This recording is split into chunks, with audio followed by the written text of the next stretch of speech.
Hey guys, today we're gonna talk about how all of the upcoming characters and Euphoria updates affect our team building moving forward. We're gonna talk about everything all the way up to Lorentz Butterfly. Let's start off by talking about version 3.3. The two new characters that we're gonna get are Marsha and Igor. The two Euphoria updates that are gonna be present are Ananli and Mercuria. Marsha is going to be the very next character to be released, so let's talk about her first. Marsha is simply going to be the new sustain character for the Afterglow lineup. Our current Afterglow lineup consists of Beryl, Isolde, Flutterpage and Fatutu.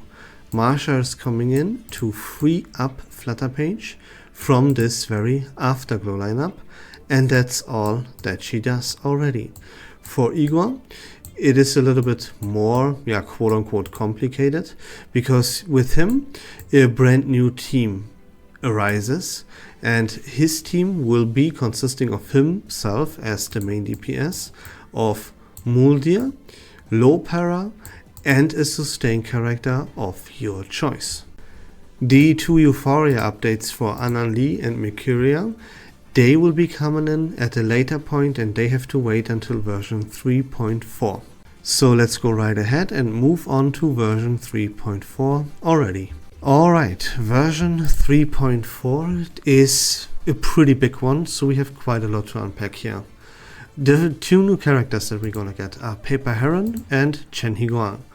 The Euphoria updates that we're gonna get are 2 Fairy, Liang Yue, 6 and Willow. Paper Heron is gonna be the first character to be released, so let's talk about her first.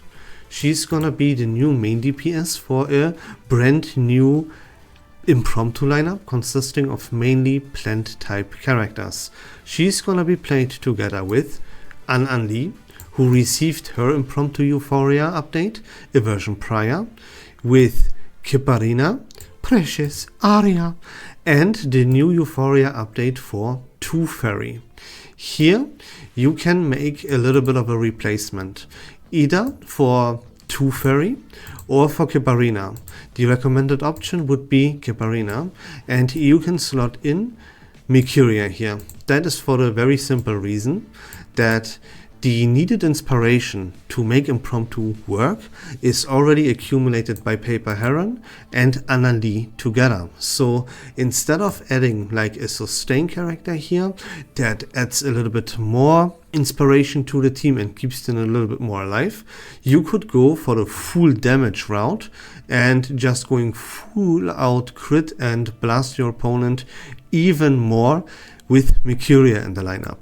That is not the recommended way to go, right? The best in slot here is this very team consisting of Paper Heron, Ananli, Skipperina and Tooth Fairy. Alright, so that is going to be one new team that is going to be established in version 3.4. Then we have Chen Higuang. He's gonna be a follow-up type of character. He's gonna be played, obviously, since he's follow-up, with Flutterpage and Fatutu. The new Euphoria update established for Liang Yue will join this team right here as the main DPS. Now, you have to know that this is gonna be the second best team in the entire game after Blood Tide, when it's released, you know. In version 3.4, this is the second best team in the entire game after Blood Tide. Keep that in mind. What you also have to keep in mind is that this is only true if you have Liang Yue and Chen Higuang at portrait number 2. Otherwise, you flush a lot of viability and a lot of power scaling down the drain. Right? We talked about this in one of my previous videos, but I wanted to mention it here one more time, that P2 Liang and P2 Chen Higuang are extremely important. If you do not have them at P2, this is not the second best team in the entire game. Still very, very strong, nothing to sneeze at, nothing to underestimate, but this is then not gonna be better than Dynamo by any means. Now, if you have paid attention to what I'm actually saying here, then you will have noticed and you will be like, hey, wait a minute, Mr. Strawhead. You just told us in the previous version that we're gonna use Flutter Page in the Afterglow lineup. But now you are saying, hey, we should use Flutter Page in a follow-up setup together with Liang Yue and Chen Higuang. That is not possible. We can only have one Flutter Page at a time in our account, right? Flutter Page, there is only one Flutter Page. So what are we gonna do? Does this mean we have to make a decision to either play Afterglow or this follow-up attack lineup consisting of Liang and Chen Higuang together with Fatutu, right? No, that does not mean this, because we have a viable option here to replace Flutter Page for the time being in Afterglow so that we can play Flutter Page together with Liang Yue and Chen Higuang. And that option is the new Euphoria update for 6. You have to understand here that 6 is only going to be here for this very version. He is going to be replaced in the next version, and it also does not mean that 6 is the best in slot. You would be better off playing Flutter Page in this very Afterglow lineup. But again, you want to play Flutter Page together with Liang Yue and Chen Higuang. You only have Flutter Page once, so you need the best possible option for yourself to slot it into this Afterglow lineup. And this very best option is in fact 6 in version 3.4. Now we know what in the world is going on with our team building all the way up to version 3.4. We only have one character left to talk about, and oops, my bad, and this is Willow. They will increase her damage. They will triple her damage, in fact, with her Euphoria update. But in version 3.4, Willow is irrelevant yet. She has to wait until version 3.5 until she becomes a viable option to build a team around and be the main DPS for a team one more time. So let's move on to version 3.5. Okie dokie, moving into version 3.5, we get the two new characters, Lorentz Butterfly and Ramona. We don't know anything about Ramona, so she's out of the picture for the time being. We get the two new Euphoria updates for Spatodea and for Tuesday.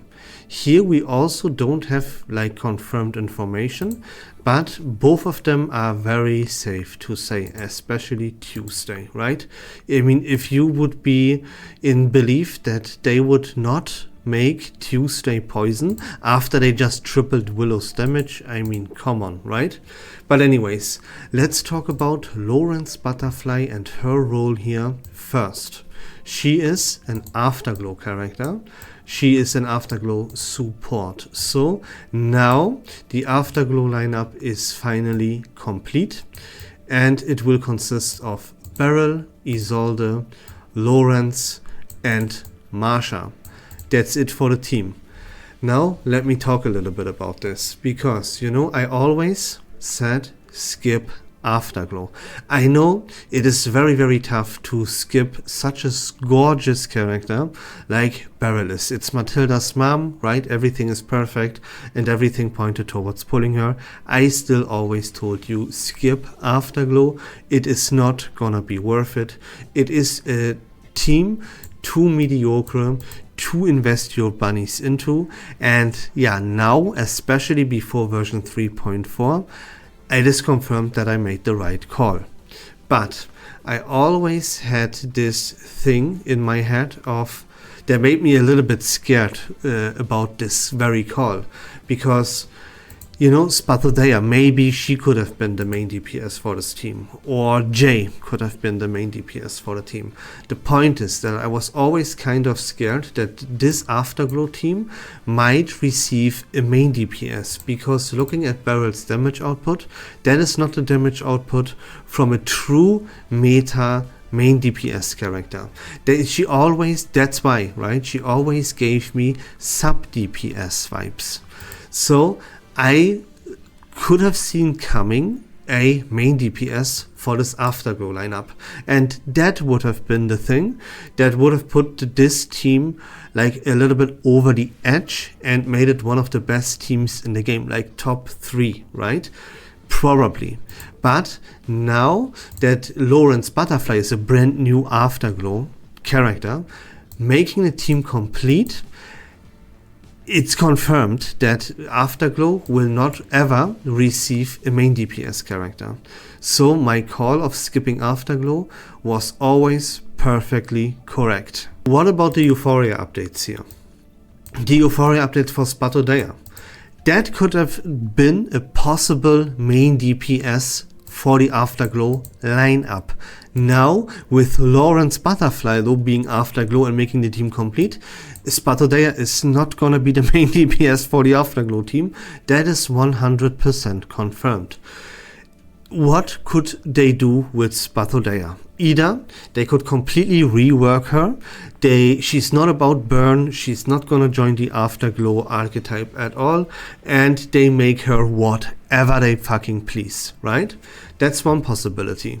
The other possibility is that, looky look, she is actually the main DPS for the Afterglow lineup, but only for people that missed out, for whatever reason, right? I don't know what the reason could possibly be. You know what I mean? If you're a new player, you are not playing Afterglow anyways, even if you like skipped or missed out on Beryl, whatever, right?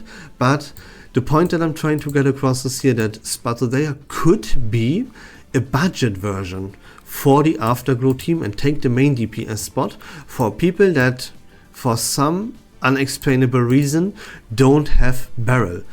Those are the two things that I could see happening with Spatodea. Alright, now Tuesday. That is 100% guaranteed gonna be Poison no matter what. This is our Poison Queen. She is what makes Poison viable and playable.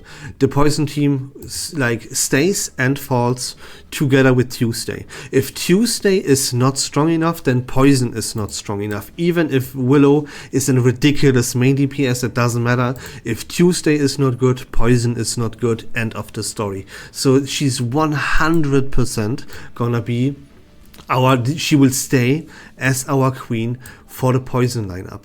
And getting her Euphoria right after they tripled Willow's damage, it perfectly makes sense. It perfectly comes together. Not only that, remember what we just did, right? We freed up 6 from the Afterglow lineup, which 6 can be played in either Afterglow or in Poison. Now that we freed him up from the Afterglow lineup, we will slot him into Poison after we have just freed him up from Afterglow. Then our beloved baby girl Sotheby is gonna find a place in the meta again. And there we go. We have a Afterglow team that is complete, and we have a brand new Poison team. I want to mention one thing, and that is that you could theoretically, possibly, maybe, perhaps, certainly, replace 6 and slot in Mercuria, right? Increasing crit rate. Tuesday makes Poison crit. Might work, might not work. My recommendation here is to play this team with 6. Here comes a little bit of an issue, or which might be an issue. Let me talk about it. Sotheby is not good enough as a sustain anymore, but she's also not too far off to become good again, right? She just barely doesn't get the job done anymore. And with Tuesday receiving her Euphoria update, she might help out Sotheby here a little bit when it comes to sustaining the team. With, let's just make stuff up and say, hey, after we have applied a bunch of poison stacks, or after a certain amount of poison ticks, we apply a shield to our team, or something like that, you know? Anything that could help out with sustaining the team, anything that could help Sotheby out with actually providing good enough sustain for this Poison line up here. It's either going to be that, or this team here has to wait a little bit, either for a brand new Poison sustain, which would make me very, very sad because I love Sotheby way too much, right? For a second Euphoria update for Sotheby, that would make me very, very happy. You know, something. Maybe we get a brand new Poison character that is like truly determined poison, that replaces 6, and that helps again the team out with sustaining the team good enough for like the toughest content in the entire game, right? Something here, there's either something missing or everything that we need is provided by this Tuesday Euphoria update, which could easily be the case here, right? But that's all I wanted to talk about today. I hope this video was fun and informative. If you like Reverse1999 content in general, please consider leaving a follow on my channel. I would really appreciate it. But until next time, take care of yourselves, have a great day, and we love Sotheby.